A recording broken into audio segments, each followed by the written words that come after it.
Boston College is a team that very much intrigues me. They hired Bill O'Brien.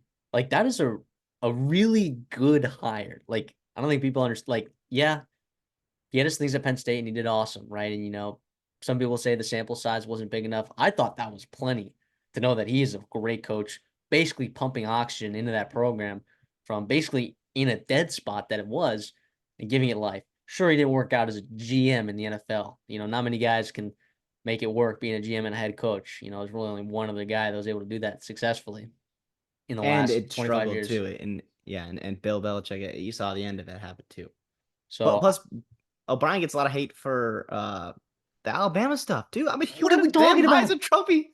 You won a damn Heisman Trophy. The first I Heisman get it. Trophy winning quarterback in Alabama history, by the way, Listen, was led by Bill O'Brien. those losses were not on the offense, right? You saw it. I mean, Georgia, you gave a ton of points. A&M, you just were in a crazy hostile environment. Um, LSU, you lost to future Heisman Trophy winner Jaden Daniels. In Tennessee, you lost to a potential Heisman Trophy winner in Hendon Hooker if he stayed healthy. It's not quite on the offense for Bill O'Brien. And by the way, if it tells you, oh yeah, this guy's respected still in college football, Ryan Day wanted him to call plays in his season that they are going all in to win a national title for. This is a fantastic get for Boston College fans. I hope they're super excited about it because I mean, you lose a guy like Jeff Hafley who did some good things for you, right? But he was also kind of trending kind of on his way out. And you, dare I say, upgrade, but at least restart the clock on what you can be as a program and this coach and building back up to contenders in the ACC. I think this is a better team than they were last year. And now last year they benefited from schedule, right? And they made a bowl game, okay, and they did beat SMU, without Preston Stone in an absolute slop fest. All right. But this is a much improved team from last year, even if they don't win 6 games and make a bowl game, right? This is a much improved team from last year, and I'm excited to see it. Let's talk about first the quarterback room. Thomas, Tommy, Castellanos. I mean, just electrifying, right?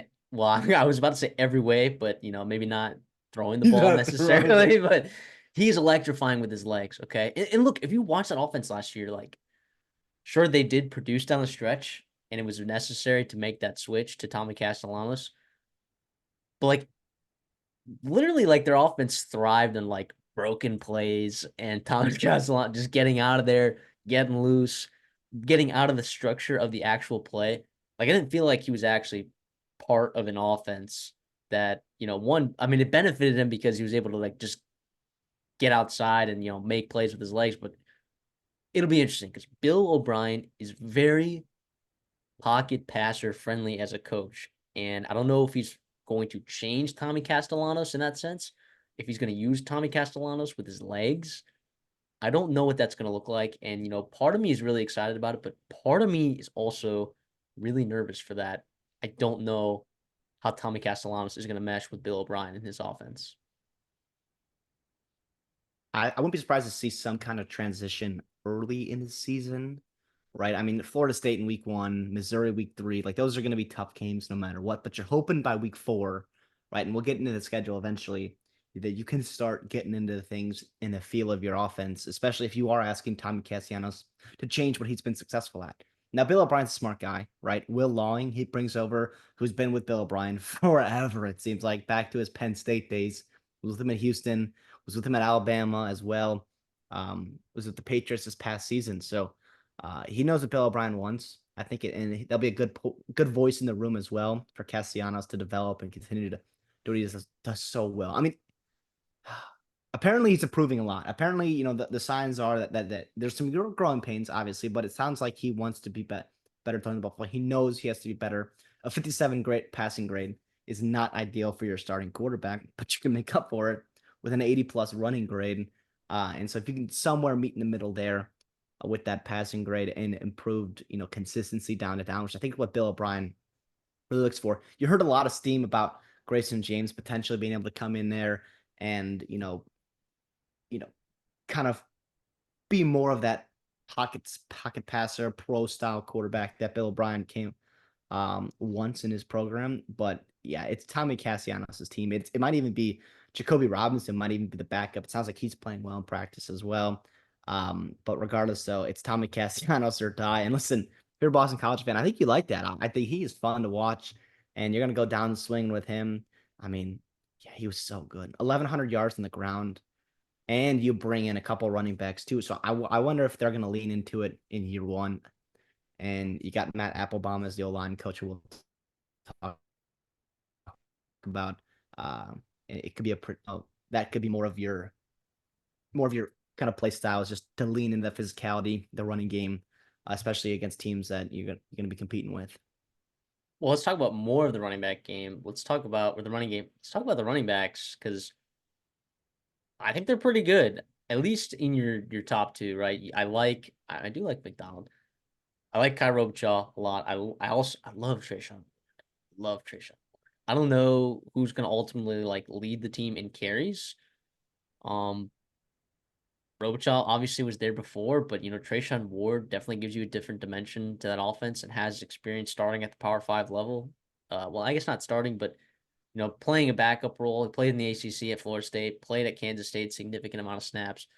I think he's really good. Okay. I think both of those guys could definitely see significant time. I don't know if it's going to be like they're going to split equally these carries or it's going to be kind of a momentum thing during the course of the season. But I like those guys. I also like Jordan McDonald. I mean, originally from UCF. I think he's a solid junior. I know Alex Broom originally was the backup for Kai Robichaud last year. I don't know. Is he hurt right now? Is that what's going on? It sounds like he's still banged up. We'll see what happens when we get closer to week one. But another guy that has experience in this, not this offense, but at a Power Five level. So I think you got four guys if Broom is healthy that you can kind of depend on in that running back room. Right? I don't dislike this running back room at all. No, you feel pretty good about that, especially, whether it is 1A, 1B, or an actual 1 and 2 rotation there where you have lead back. It's just going to be about fine, like you said, momentum, matchups, riding the hot hand. I trust Bill O'Brien and what they can do and just making sure that they've got the best 11 on the field, whatever it may be. I would love two backfield sets. I don't know why teams don't do it more in college football. You don't see it a ton. You really don't. You look around in college football and you see a lot of deep running back rooms. And I wonder if it's just because you're taking off a wide receiver away. You're kind of giving away. Maybe you might run the football, but I, I think you're I mean, giving with up. I think you're giving up a dimension potentially of stretching the field, but it's like people still run 12 personnel. I don't know. it's yeah, it's not. Is it that much crazier? And it would be fun to watch Castellanos, Ward, and Robichaud number 5 there. To all three in the backfield, just pick your poison there because all three have had a lot of success at the Power Five level. But yeah, that wide receiver room, it's totally not totally, but kind of revamped. I mean, at the top, especially with Jaron Bradley, and he was a guy we were super high on just a year ago because he did flash so well as a freshman. And at 6'5", 220, you were hoping he was just going to build on that momentum at Texas Tech, and he just really didn't. He never clicked. They kind of had an in and out quarterback situation there where Shuck got hurt. And then, the backup got hurt as well while he was in there. I kind of had to play injured, Baron Morton. So a lot of those Texas Tech receivers kind of went elsewhere and maybe more so forgotten. But Jaron Bradley's a really talented player. I mean, he went to high school actually with the back quarterback, uh, Grayson James, which is an interesting note there. But he's a guy that can go up and win 50-50 balls, right? And it might play well if you're a quarterback who struggles to push the ball down the field, or maybe with accuracy or reads, whatever it may be, and you have a big body like that to just go up and get the football. I think it could pair well with Castellanos. So heads up to that staff to go out there and get a guy like Bradley if they are trying to improve, Castellanos's passing. Well, yeah, it's such a bummer that it didn't work out there. I mean, 70 targets, only 36 receptions. Clearly, there was something wrong there. The average depth of target was well over 12 yards. So that tells you like how they like to utilize Jaron Bradley at Texas Tech, and I think that's kind of how you want to use him. Having that big body down the field feels like they have a couple different kinds of those bodies in that room. If Joseph Griffin is healthy, right? I definitely think he kind of is that big body tight end converted to wide receiver. Um, Jaden Skeet is an interesting guy as well that I think they talked about. I know he's just a true sophomore, but I know that Uh, he still played a decent amount last year. And he's a guy that they're pretty excited about being young. McGowan coming over from Vanderbilt, I kind of see him more as a gadget guy. I don't know if they'll use him like that. I mean, they could use him in a more traditional slot role, but I pretty speedy guy. I just feel like he's more of kind of your gadget player. You're coming in certain packages, certain personnel, finding creative ways, I guess, to get him the ball. But I do feel really good about Bill O'Brien finding ways to get Jaron Bradley the ball. Now the question is like, are you going to be able to take advantage of that with Tommy Castellanos throwing the ball? Like, is he going to be able to throw accurate deep balls to give Jaron Bradley a chance at them? I don't know the answer to that. I really don't. I'd like to think that it would happen because I happen to love Tommy Castellanos. I happen to love Jaron Bradley. And I happen to be really high on this Boston College team. I think this offense is going to work the way Bill O'Brien wants it to work. That connection needs to be there. If it's not there, then Bill O'Brien's going to have to get creative, and he's going to have to use Castellanos' legs. He's going to have to run the ball effectively. It'll be really, really interesting. I think it's going to be a really challenging coaching job for this offense for Bill O'Brien, but I think he can do it. I'm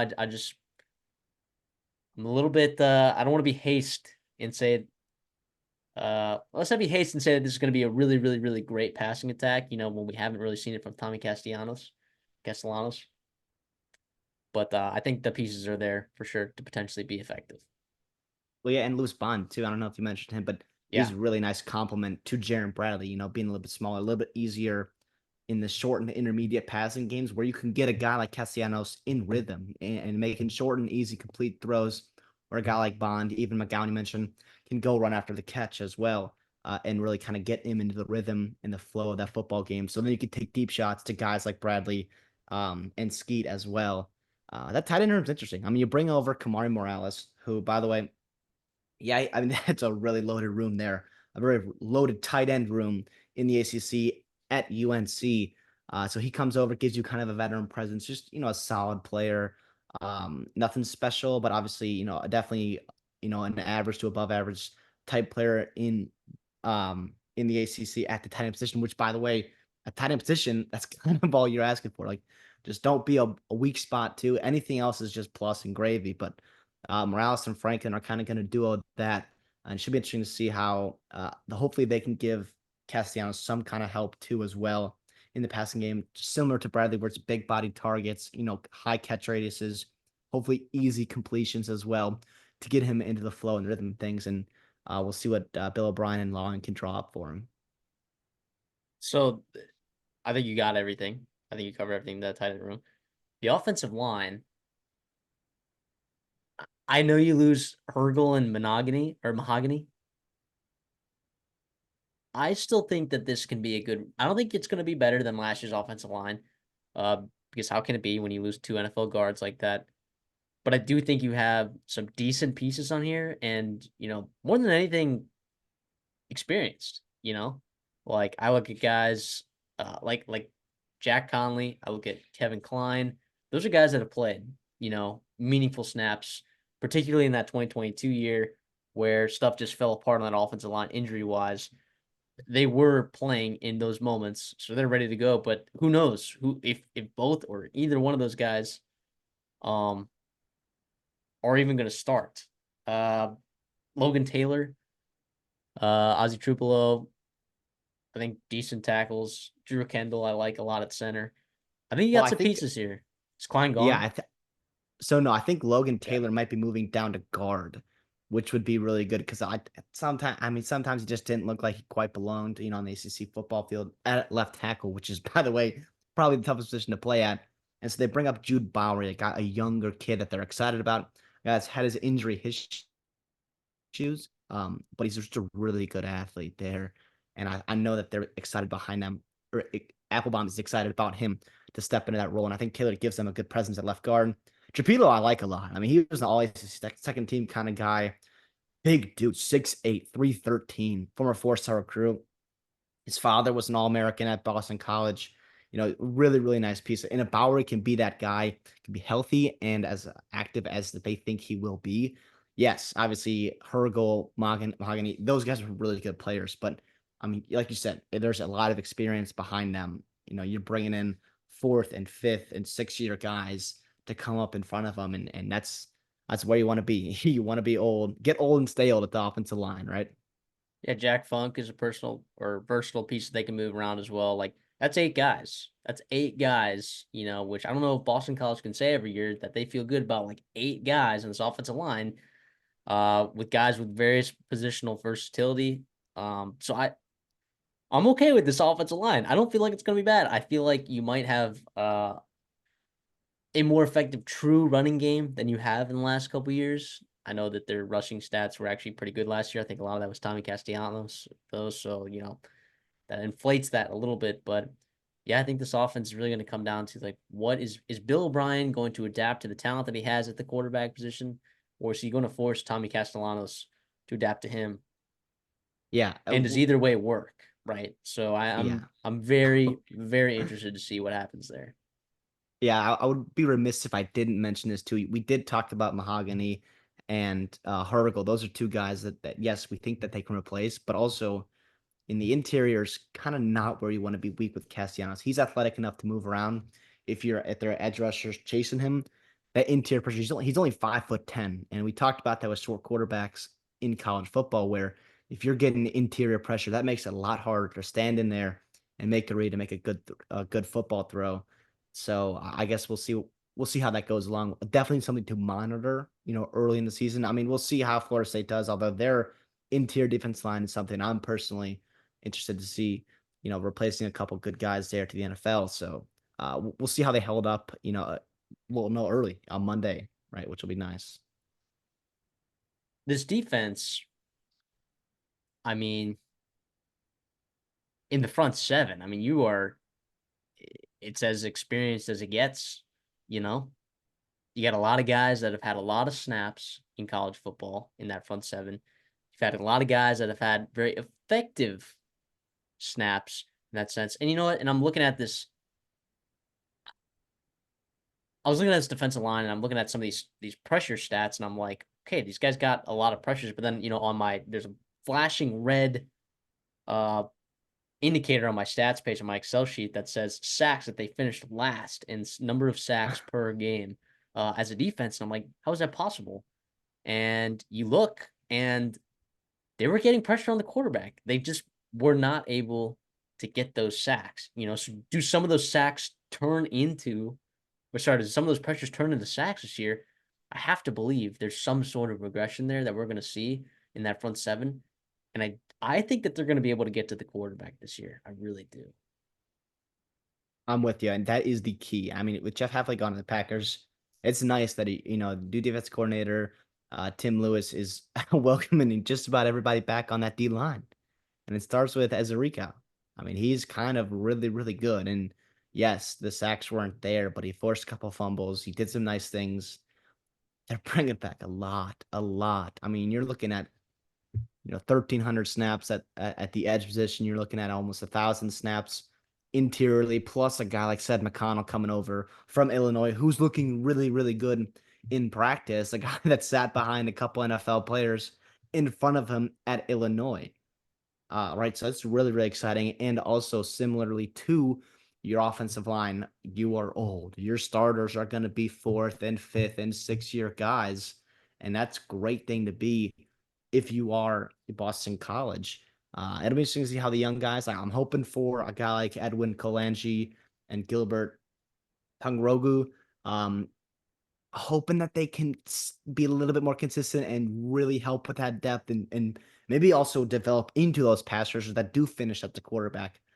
So we'll see what happens. Obviously excited. Something I'll be keeping my eye on for sure is the trenches of this team, not only on the offensive line, but also defensive line as well, because that's where it's won in college football. And to be a first year head coach in Bill O'Brien, and you've got a lot of experience returning on both the offensive and defensive line. That's a really, really nice thing to have. And especially I look at their win total, I'm like 4.5.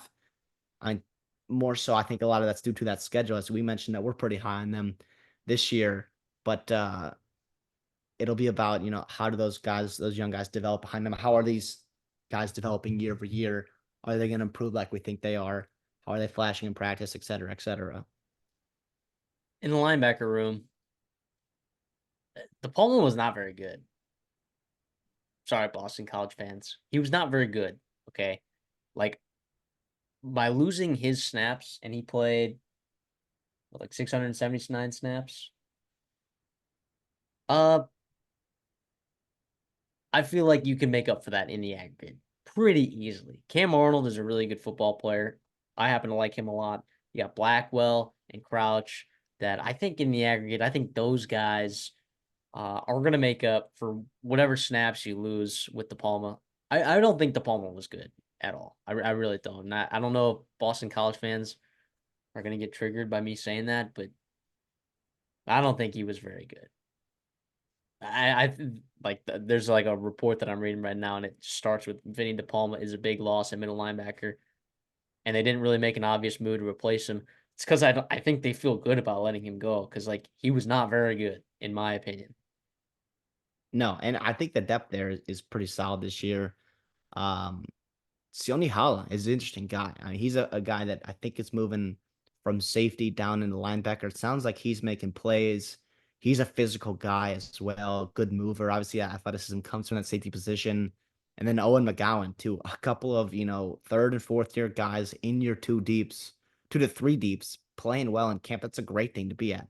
Great thing to pair with a legit all ACC type guy in Cam Arnold. Yeah, I think they got plenty of stuff there. Again, that front seven could be really good Mhm. for their standards. I think they got a really good chance to get pressure on the quarterback, and let those linebackers make some really nice plays. The secondary is where you have a lot more questions, right? But I think there's still optimism there, right? When I look at Amari Jackson, when I look at a player like Amari Jackson, all right, it's very, very good plays at times. And I say at times because there were also other times where he was not very effective at corner, right? And you lose Elijah Jones at your other cornerback position, and he was kind of a game changer at that position, right? He was very highly drafted in the NFL draft. He was a lockdown corner on And one 5 interceptions, too. He was really, really good. And do you make up that in the aggregate with Jalen Cheek? Right? Are you asking Max Tucker to come back out there, a guy that also had some high highs, but low lows? I think the ceiling of this room is really high because I think you've seen flashes of some of these players like look really good on tape, and just I worry a little bit about the cornerback position specifically because, and here's why, and we're going to talk about this. I think the ACC has a very underrated group of quarterbacks. Very, very, very underrated group of quarterbacks in that conference. And in your out of conference, you also play Missouri, who is a very talented quarterback, Michigan State, who may be lacking in other deficits, but also has a really good quarterback. And Western Kentucky is another one who has a decent quarterback in TJ Finley. So you are playing some really good quarterbacks this year, with the exception, I guess, of a couple games. But the secondary, specifically at the cornerback position, worries me a little bit for sure. Yeah, I'm with you there. To me, I look at where is the playmaking going to come on this defense? I mean, you lost the 5 interceptions from Elijah Jones. We didn't have the sack production we wanted last year.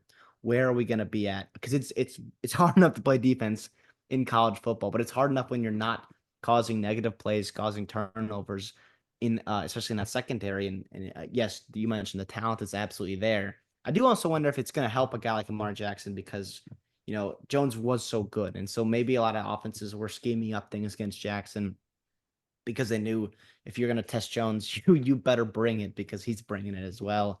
It'll be interesting. It'll be really interesting. At safety, Cole Batson's coming back. He's a solid guy. 37 tackles last year, interception, forced fumble.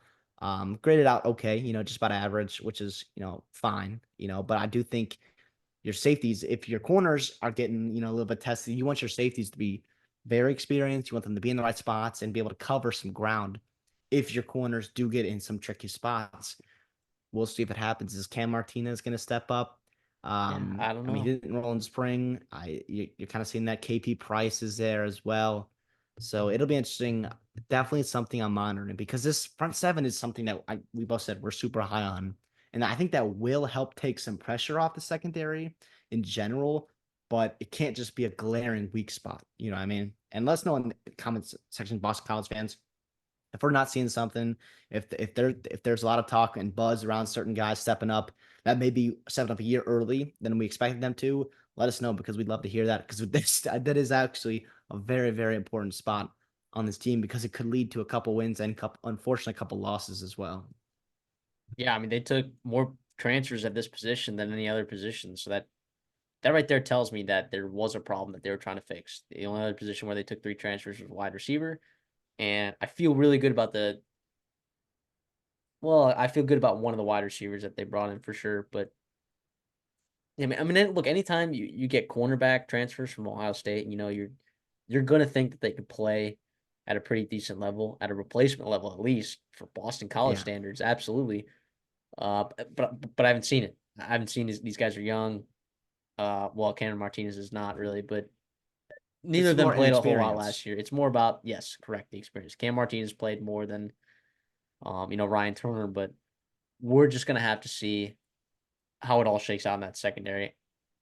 And we've just named a bunch of guys, right? There are a lot of pieces here in this room. It's just, are they going to come together the way that it needs to be, right? It's going to complement that really good, really effective front seven. And here's another thing, too. If you were having trouble getting to the quarterback last year, all right, what's going to happen when guys are getting open, Yep, pretty great early, point.